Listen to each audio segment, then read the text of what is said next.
Hello అండి అందరికీ, నేను మీ గీత. వెల్కమ్ టు విక్రమ్ దన్నీ టాక్స్. ఈ వీడియో వచ్చేసి నా evening routine with my kids అనమాట.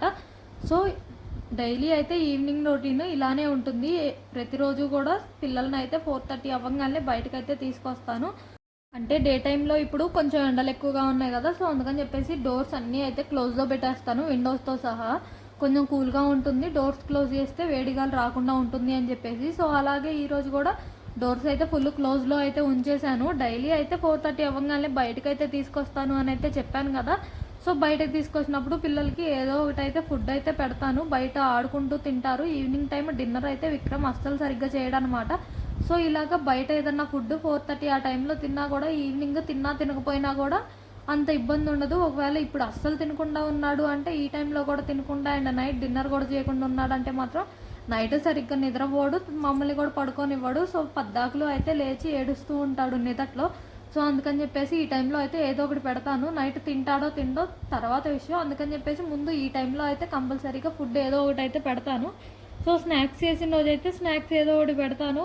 పాపకి సెర్లాక్ పెడతాను. కానీ ఈరోజైతే కర్డ్ రైసే పెడుతున్నాను. పిల్లలిద్దరికి స్నాక్స్ ఏమి చేయలేదు. సో స్నాక్స్ ఏమి చేయని రోజు ఎక్కువ శాతం అయితే ఇలాగా ఈవినింగ్ టైంలో కర్డ్ రైస్ అయితే పెడతాను. ఎవ్రీడే అయితే మధ్యాహ్నం కానీ లేదంటే ఈ టైంలో కానీ ఫుడ్ అనేది ఏ ఫుడ్ కూడా కలపకుండా, అంటే కూరన్నం కానీ అసలు ఏమీ పెట్టకుండా ఓన్లీ ప్లెయిన్గా అయితే కర్డ్ రైస్ అయితే పెడతాను. సో అలాగా ఏదో ఒక పూట, రోజు మొత్తం మీద ఒక పూట అయినా అలాగ పెడతాను ఉట్టి కర్డ్ రైస్. సో ఈరోజు అయితే మధ్యాహ్నం ఓన్లీ కర్రీతో అయితే పెట్టాను. సో ఇంకా ఇప్పుడైతే కర్డ్ రైస్ పెడదాము అని చెప్పేసి కర్డ్ రైస్ అయితే కలుపుకొని వస్తున్నాను. కర్డ్ రైస్ రోజు మాత్రం పిల్లలు ఇద్దరికీ కూడా సేమ్ పెడతాను. అండ్ బాబుకి కనుక ఏదన్నా స్నాక్స్ ప్రిపేర్ చేసుకుంటే ఇంట్లో మా కోసం, అప్పుడు బాబుకి కూడా సేమ్ స్నాక్స్ అయితే ఇస్తాను ఈవినింగ్ టైంలో. సో బాబుకి కనుక స్నాక్స్ ఇస్తే పాపకి ఏదన్నా స్వీట్ పొటాటో లాంటి స్నాక్స్ అయితే పాపకు కూడా పెడతాను. లేదంటే మాత్రం పాపకు మాత్రం కర్డ్ రైస్ కానీ లేదంటే సెర్లాక్ కానీ పెడతాను స్నాక్స్ చేసుకున్న రోజు. ఆల్మోస్ట్ ఎక్కువగా మేము ఏదన్నా స్నాక్స్ చేసుకుంటే పాపకు మాత్రం సెర్లాక్ పెడతాను. స్నాక్స్ ఏమి చేసుకోకపోతే ఇద్దరికి కలిపేసి కర్డ్ రైస్ అయితే పెడతాను అనమాట.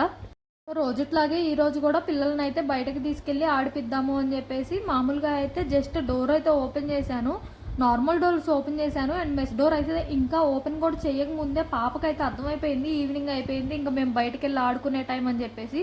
తనైతే వాకర్లో నుండి ఫాస్ట్గా అయితే పాక్కుంటూ డోర్ దగ్గరకు వచ్చేసి డోర్ దగ్గర నుంచొని అయితే చూస్తుంది, ఇంకా కేకలేస్తుంది ఓపెన్ చేయని చెప్పేసి. నేనైతే ముందు ఆ డోర్స్ అలా ఓపెన్ చేసేసి పాప వాళ్ళని అలా ఉంచి అండ్ ఫస్ట్ అయితే వాకర్ని అండ్ బాబు కోసమేమో చిన్న సైకిల్ రెండు అయితే డోర్ బయటకు అయితే పెట్టేశాను. రూమ్లో నుండి బయటకు తీసుకెళ్తాను, డస్ట్ బాగా పడుతుంది అని చెప్పేసి బయట అయితే పెట్టను సైకిల్స్ కానీ వాకర్లు కానీ. సో లోపలికి తీసుకెళ్ళిపోయి హాల్లో ఒక సైడ్ని అయితే పెట్టేసుకున్నాను. సో ఫస్ట్ అయితే పాప కోసం వాకరు అండ్ బాబు కోసం అయితే సైకిల్ తీసుకొని వెళ్తాను. డైలీ ఇద్దరు ఆడుకుంటారని చెప్పేసి. బాబు చాలా తక్కువ సైకిల్తో ఆడుకోవడం, కానీ కొంచెంసేపు దాని మీద కూర్చొని ఫుడ్ తింటాడులే అన్నట్లుగా అయితే తీసుకెళ్తాను. పాపం మాత్రం ఎక్కువ శాతం ఇప్పుడే నడవటం నేర్చుకుంటుంది కదా, సో అందుకని చెప్పేసి వాకర్లో అయితే వేస్తాను బయటకు తీసుకెళ్ళి. సో అలా రోజుట్లాగే ఈరోజు కూడా బయటకు తీసుకెళ్ళిపోయి ఫస్ట్ అయితే వాకరు సైకిల్ రెండు బయట పెట్టిన తర్వాత పిల్లల్ని తీసుకెళ్ళి పాపనేమో వాకర్లో వేసేసి అండ్ బాబుని సైకిల్ మీద కూర్చోబెట్టేసి నేనైతే లోపలికి వెళ్ళి పిల్లలిద్దరికీ కూడా కర్డ్ రైస్ కలుపుకొని వచ్చాను. ఒకే బౌల్లో అయితే కర్డ్ రైస్ కలుపుకొని వచ్చాను. ఎందుకంటే ఏదన్నా స్నాక్స్ అయితే డిఫరెంట్గా ఉంటే మాత్రం ఎవరిది వాళ్ళకి పెడతాను. బాబుకి ఇచ్చేస్తా, తనే తింటాడు. పాపకు మాత్రం నేను ఫీడ్ చేస్తాను. కానీ ఈరోజు స్నాక్స్ ఏం చేయలేదు కాబట్టి పిల్లలు ఇద్దరికి కూడా కర్డ్ రైస్ పెడుతున్నాను కాబట్టి విక్రమ్తో పాటు పాపకు కూడా కర్డ్ రైస్ వేస్తాను. సో అందుకని చెప్పేసి ఇప్పుడైతే ఇద్దరికి కలిపేసి కర్డ్ రైస్ అయితే పెట్టేసుకొని వచ్చాను. ముందు అసలు ఏ ఫుడ్ పెట్టినా కూడా పిల్లలకి ఫుడ్ ఫీడ్ చేసేటప్పుడు పక్కన వాటర్ మాత్రం మెయిన్గా పెట్టుకోవాల్సిందే. వాటర్ మాత్రం బాగా ఇంపార్టెంట్. సో వాటర్ అయితే పక్కన పెట్టుకొని పిల్లలకైతే ఏది పెట్టినా కూడా ఫుడ్ అప్పుడు ఫీడ్ చేస్తాను. అండ్ బాబు అయితే ఇలాగా అటు ఇటు తిరుగుతూ ఆడుతూ అయితే తింటున్నాడు. సో బాబు అయితే ఇలాగా పక్కన రోడ్డు మీద అయితే కింద పిల్లలు ఆడుకుంటున్నారు. పిల్లలు ఆడుకుంటూ బాబు కోసం అయితే పిలిచారనమాట. పిలిస్తే పైనుండే నేను రాను, నేను మా మమ్మీతోనే ఉంటాను అని అయితే చెప్తున్నాడు. అండ్ ఈ సీడ్స్ వచ్చేసి నేనైతే పప్పాయ రీసెంట్గా ఒక 2 days బ్యాక్ పప్పాయ అయితే కట్ చేశాను. పప్పాయ అయితే చాలా స్వీట్గా ఉంది. సో టేస్ట్ అయితే చాలా బాగుంది అని చెప్పేసి ఆ సీడ్స్ మొత్తం అయితే తీసేసి ఇలా ఎండలో అయితే ఎండబెడుతున్నాను అనమాట. సో ఇలాగ బౌల్లో పెట్టేసి ఎండలో పెట్టాను. పెట్టిన రోజు మేము అనుకోకుండా వేరే ఊరు అయితే వెళ్ళాము. సో ఊరు వెళ్ళటం వల్ల 2 days అక్కడే ఉన్నాము. కానీ ఏమైపోయినాయో పావురాయిలు అలా తిరుగుతూ ఉంటాయి. సో పక్షులన్నీ పడేసి ఉంటాయి, ఉన్నాయో లేదో అనుకుంటూ అయితే వెళ్ళాను. కానీ ఇలా వచ్చి చూస్తే అసలు ఏమీ కదిలించలేదు. ఎక్కడ పెట్టెళ్ళానో సో అక్కడే ఉన్నాయి అండ్ పూర్తిగా ఎండిపోయి ఉన్నాయి. కానీ మనం వర్షాకాలంలో కదా మళ్ళీ అవి నాటేది, అందుకని చెప్పేసి నేనైతే అక్కడే పెడుతున్నాను. బాగా డ్రై అయిపోయినాయి అనుకున్నప్పుడు ఇంకా లోపల పెట్టినా కూడా పాడవ్వవు అనుకున్నప్పుడు తీసేసి అప్పుడైతే స్టోర్ చేస్తాను.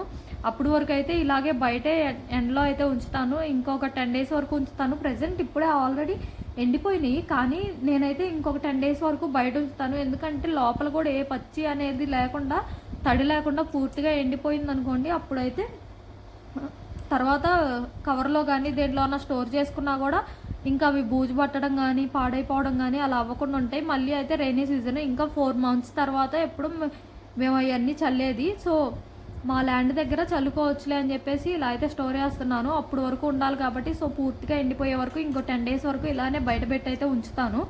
అసలు మామూలుగా అయితే నేను ఈ వీడియో షూట్ చేసి దగ్గరగా ఒక 1 week పైనే అవుతుంది. కానీ నాకైతే వాయిస్ ఓవర్ ఇవ్వడానికి కానీ లేదా ఎడిటింగ్ చేసుకోవడానికి కానీ అసలు పోస్ట్ చేసే అంత టైం కూడా లేదు. కనీసం ఒక 10 minutes కూడా అంత టైం ఉన్నట్లుగా అనిపించట్లేదు. అంటే పని ఏమి పెద్దగా లేదు, కానీ పిల్లలతోనే కొంచెం ఇబ్బందిగా అయితే ఉంటుంది. పాపకైతే కొంచెం రీసెంట్గా వన్ మంత్ బ్యాక్ అయితే ఫీవర్ వచ్చింది. ఫీవర్ వచ్చి 1 week తర్వాత మళ్ళీ గ్యాప్ ఇచ్చి మళ్ళీ వెంటనే ఫీవర్ వచ్చింది. తగ్గిన తర్వాత అండ్ మళ్ళీ అయితే ఇప్పుడు 1 month గ్యాప్ ఇచ్చేసి కరెక్ట్ 1 month ఇవాళకి సో మళ్ళీ ఈరోజు అయితే ఫీవర్ వచ్చిందనమాట. కొంచెం సిగ్గా ఉంటుంది నిన్న ఈరోజు. సో ఇవాళ అయితే ఫీవర్ వచ్చింది. అందుకే ఫస్ట్ పాపకి ఇలా ఫీవర్ రాగానే అయితే లాస్ట్ 2 times వచ్చినా కూడా అంత టెన్షన్ అయితే అనిపించలేదు. వైరల్ ఫీవర్ అన్నారు ఫస్ట్ టైం బ్లడ్ టెస్ట్ చేసి. సో వైరల్ ఫీవర్ అన్నారు కదా పూర్తిగా తగ్గుండదు అనుకున్నాను. కానీ అయితే మళ్ళీ 1 month కరెక్ట్గా తగ్గి ఇప్పుడు మళ్ళీ వెంటనే 1 monthకి ఫీవర్ వచ్చేటప్పటికి నాకైతే భయం వేసి నేనైతే ఫస్ట్ అంటే ఫీవర్ వచ్చింది అయితే లైట్గానే, హెవీగా అయితే రాలేదు. కొంచెం ఎక్కువగా వస్తే హాస్పిటల్ అయితే దగ్గరే అనమాట, ఇంటికి ఒక 2 kilometers అలా ఉంటుంది. సో వెళ్ళి చూపించుకొని వద్దాంలే అనే ధైర్యంతోనే ఉన్నాము.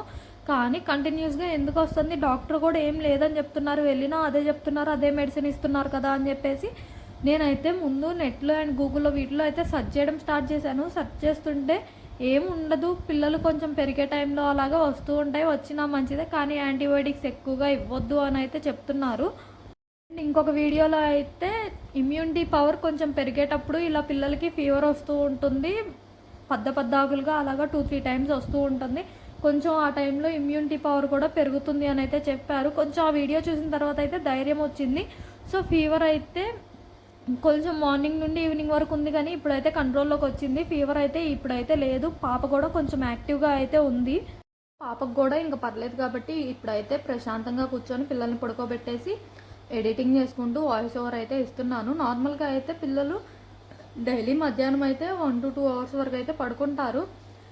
మామూలుగా అయితే ఒక రోజు 11 o'clockకి పడుకుంటాడు విక్రమ్. అయితే 11 o'clockకి పడుకుంటే 1 o'clockకి ఫుడ్ టైంకి అలాగా అయితే లేస్తాడు. అదే ఫుడ్ పెట్టిన తర్వాత 1:32 అలా పడుకోబెడితే మాత్రం 5 o'clock వరకు అలా అయితే పడుకుంటాడు. ఎందుకంటే మామూలుగా అయితే అదే మంచి అలవాటు, ఫుడ్ తినక ముందు పడుకొని ఫుడ్ తినే టైంకి లెగవటం. ఎందుకంటే నైట్ పిల్లలు ఎర్లీగా పడుకోవాలి అంటారు కదా, సో ఆ టైంకి అలా అయితే పడుకుంటారు అలా లేస్తే. కానీ ఏంటంటే పాపతో నాకు ఆ టైంకి పని అవ్వచ్చు అవ్వకపోవచ్చు అని చెప్పేసి బలవంతంగా పడుకోబెడితేనే ఆ టైంకి పడుకుంటాడు, లేదా ఎర్లీగా లేస్తే పడుకుంటాడు. సో మామూలుగా అయితే నేను బలవంతంగా పడుకోబెట్టాలి ఎక్కువ శాతం, లేదంటే ఒక్కో రోజు పడుకోపోతేలే అని వదిలేస్తే మాత్రం పడుకోకుండా అలానే ఉండిపోతాడు. అలానే ఉండి 5:30 నుండే పడుకోవడానికి ఏడుస్తాడు. 5:30 కనుక పడుకోబెట్టానంటే 8:30కి అందరూ పడుకునే టైంకి లేదంటే 10కి అలా లేస్తాడు. అందుకని చెప్పేసి 7:30 అలా అయ్యే వరకు ఒకవేళ అలా ఏడ్చినా కూడా 5:30 నుండి ఎత్తుకొని అటు ఇటు తిప్పడం లేదంటే ఏదో ఒకటి చేసి అయితే పడుకోకుండా అయితే చూసుకుంటాను. 7కి 7:30కి పడుకోబెట్టినా ఇంకా ఎర్లీ మార్నింగ్ అయితే లేస్తాడు. సో ఇబ్బంది అయితే ఉండదు. అందుకని చెప్పేసి బాబుని అయితే ఈ టైంలో అయితే పడుకోబెట్టేసి పాపను కూడా తర్వాత బాబు పడుకున్నాక పాపని నిద్రపుచ్చుతాను. బాబు అయితే ఇంకా 5 వరకు లేవడు. సో ఈ టైంలో కూర్చొని అయితే ఇంకా ఎడిటింగ్ అయితే చేసుకుంటున్నాను. సో మా వాడైతే సిప్పర్ బాటిల్లో అయితే వాటర్ తాగుతున్నాడు. కొంచెం ఫుడ్ పెడుతూ మధ్యలో వాటర్ అయితే ఇస్తూ ఉంటాను. మా వాడికి గ్లాస్తో తాగినా అసలు సిప్పర్ బాటిల్తో తాగినా దేంతో తాగినా కూడా వాడికి ఎందుకన్నా చిన్నప్పటి నుండి ఇంతే వాటర్ తాగితే వెంటనే బరువు అవుతుంది. పాప ఇప్పుడు పుట్టినా కూడా పాపకే బెటర్. పాప వాటర్ తాగించినా కూడా త్వరగా అయితే దగ్గు రాదు, వాడికైతే ఊరికే పొరబోయిద్ది.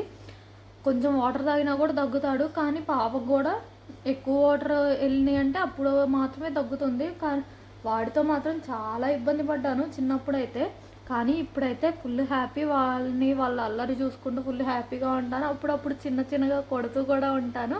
అది సహజమే కదా, ఏ మదర్ అయినా కూడా అసలు ఒక దెబ్బ వేయకుండా ఒక మాట అనకుండానే పెంచరు కదా. సో పిల్లల్ని ఎప్పుడన్నా ఒక దెబ్బ వేసినా కూడా పిల్లల్ని అయితే ఇలాగ ఈవినింగ్ టైంలో అయితే ఇలా ఆడిపించుకుంటూ టైంకి ఫుడ్ పెట్టుకుంటూ అయితే ఉంటాను. సో ఇదండి ఈరోజు నా ఈవినింగ్ రొటీన్ అనమాట. సో వీడియో పోస్ట్ చేయడం అయితే చాలా లేట్ అయిపోయింది. సో నాలాగే ఇలాగా బయట తిప్పుతూ ఫుడ్ పెట్టే వాళ్ళు ఉంటారు, ఇలా బయట తీసుకొస్తేనే ఫుడ్ తినే పిల్లలు ఉంటారు. సో మీ పిల్లలు కూడా ఇంతేనా? ఒకవేళ ఇంతే అయితే వీడియో అయితే లైక్ కొట్టేసేయండి. ఫుడ్ పెట్టడం అయిపోయిన తర్వాత ఇలా కొంచెంసేపు కింద తీసుకెళ్తే విక్రమ్ అయితే కింద పిల్లలతో అయితే ఆడుకుంటున్నాడు. ఇదండి ఈ video. Thanks for watching. Please do subscribe.